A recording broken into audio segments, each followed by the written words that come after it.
Let's look at this quiz. For the first problem, for the given angles, we are asked to first illustrate them in standard position, and then convert the angles from radian, that's what they are given, in the unit of degrees, and lastly evaluate the 6 trigonometric function values of the angle.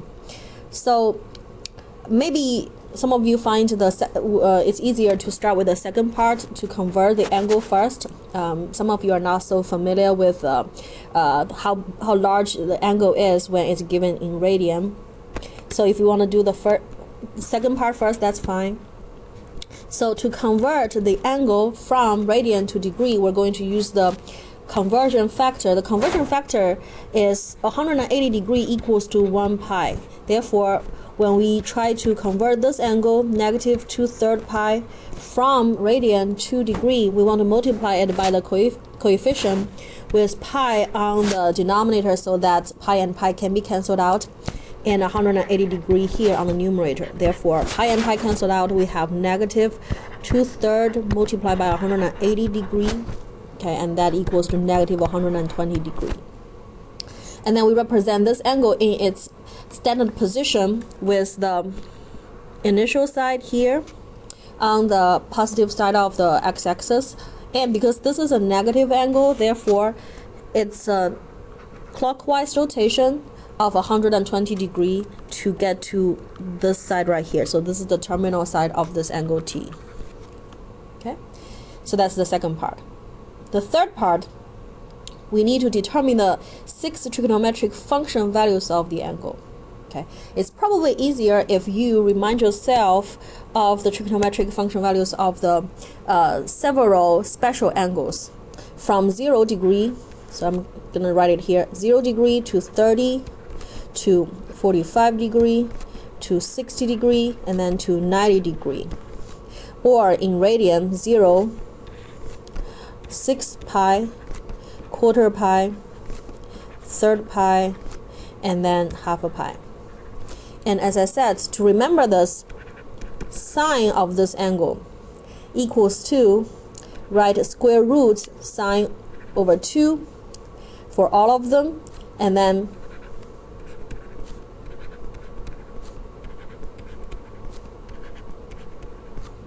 okay, and then fill in this order: 0, 1, 2, 3, 4.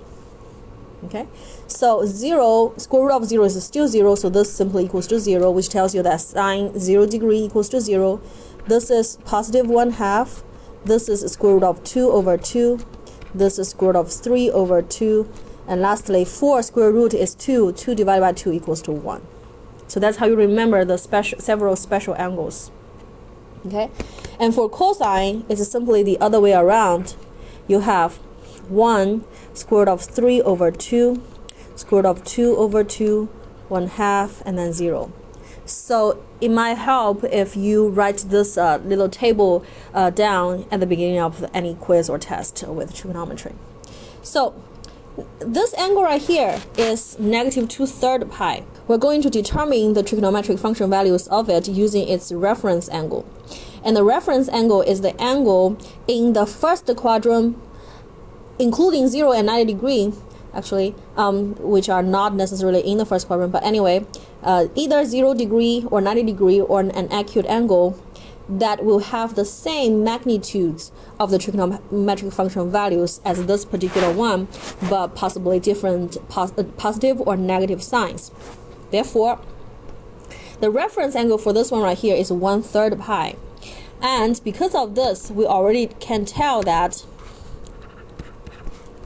sine t equals to the magnitude, so absolute value of it equals to the same as this 1/3 pi right here, which is square root of 3 over 2. Or we can say that we know that sine t must equals to square root of 3 over 2, but we don't know if it's going to be positive or negative. And how do we determine that? We determine that by looking at the quadrant. Okay, so in the counterclockwise direction, we have quadrant number 1, 2, 3, and 4. And sine value is associated with the y coordinate, right? Therefore, in quadrant 1 and 2, sine is positive. In quadrant 3 and 4, sine is negative. Therefore, this angle, as you can see, it is in quadrant number 3. Therefore, you will have a negative sign here. So cosine t, again, because of the reference angle, we know that cosine t must have the magnitude or absolute value of 1/2. But the question is if it's positive or negative. Again, let's look at the quadrant. Cosine is associated with the x coordinate. Therefore, in the first quadrant, cosine is positive. In the second quadrant, cosine is negative. In the third quadrant, cosine is negative as well, but in the fourth quadrant, cosine is positive. So once again, this angle is in quadrant number 3, therefore cosine t is negative. And then tangent is sine over cosine. So negative square root of 3 over 2 over negative 1/2. Negative sign cancel out, so this equals to positive square root of 3. Alright, and then cosecant equals to 1 over sine. So 1 over negative square root of 3 of 2. This equals to negative 2 over square root of 3, which equals to negative 2 square root of 3 over 3. And then secant is 1 over cosine.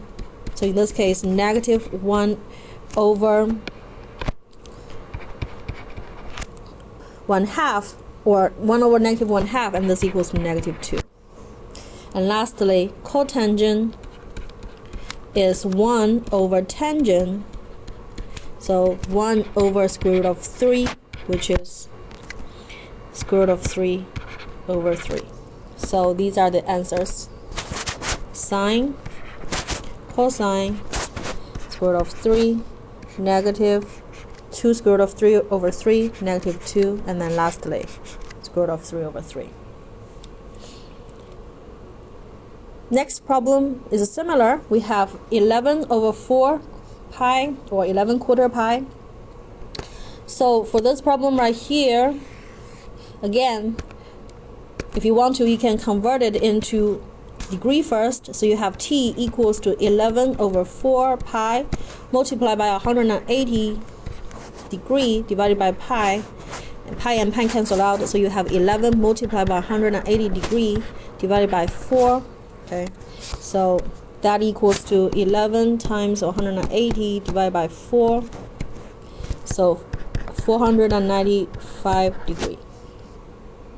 And then you want to represent it on the in a standard position in this given coordinate system.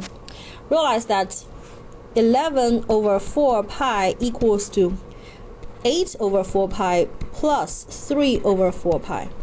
Why I write down 8 over 4 pi? Because that is 2 pi, and 2 pi is a full revolution, which tells you that this angle and this angle, they are coterminal angles, and they look the same when they're drawn in the standard position. So we only need to draw the angle 3/4 pi. So this is a positive angle, so we move counterclockwise to here. And this is your angle T.